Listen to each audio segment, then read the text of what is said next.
The beast that thou sawest was and is not and shall ascend out of the bottomless pit and go into perdition, and they that dwell on the earth shall wonder, whose names are not written in the book of life from the foundation of the world, when they behold the beast that was and is not and yet is. Modern translations do not include and yet is. Is this because the Alexandrian text is trying to cover up the truth about the Antichrist, where yet is not in modern Bibles? And if not, is the KJV guilty of adding to the words of God? Or is there something more going on here? Yeah, the issue is the last phrase, and yet is.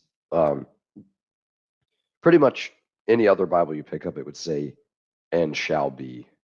So, and then the Greek phrases are down here in the red. The TR says this, and pretty much everything else says that.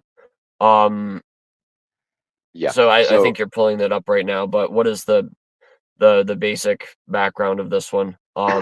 Jack Mormon has this in his book on the majority text.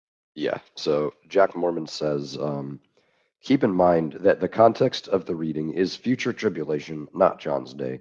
It strains the sense to be looking at something that will come.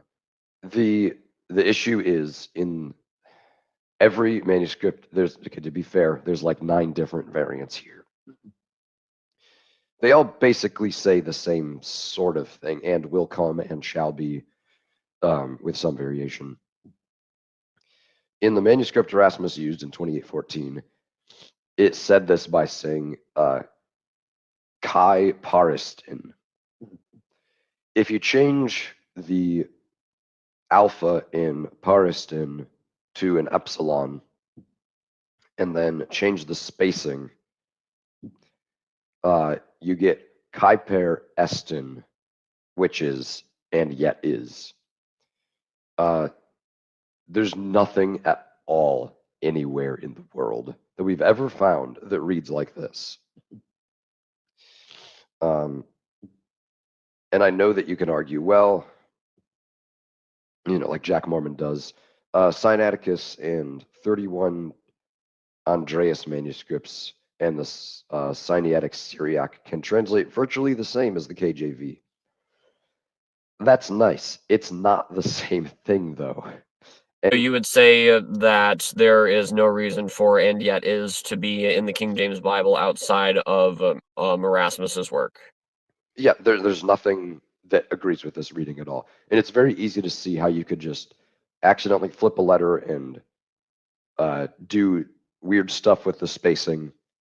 And yeah, you get to where we are in the TR now. Mm-hmm. So, this would almost be a verse that Nick Sayers wouldn't be able to defend, in your opinion. Yeah, I mean, I'm sure he would love to do a 24-part response series to this little thing. 24-part, and each part's 3 hours long. Yeah. Yep. Evaluating the conversation between a dead Bigfoot researcher and Joseph Armstrong. I've listened to some of those before. I kind of like them, honestly. I just don't have the time for them anymore. So. Yeah. Yep. I hear you on that one. Anyways, I don't think you can defend this one. I've never seen a good defense other than, well, Sinaiticus is close. That's not good enough. Yeah. So this would be one of the ones that would be like, the Textus Receptus, oh yes, and every single last word of it, and then this one would be like, accept. So yeah, and this is a case where it's like you don't have versional evidence, you don't have Greek evidence, there's no church father that quotes it, you have nothing before Erasmus. It's a little weird. You could defend that if you want, but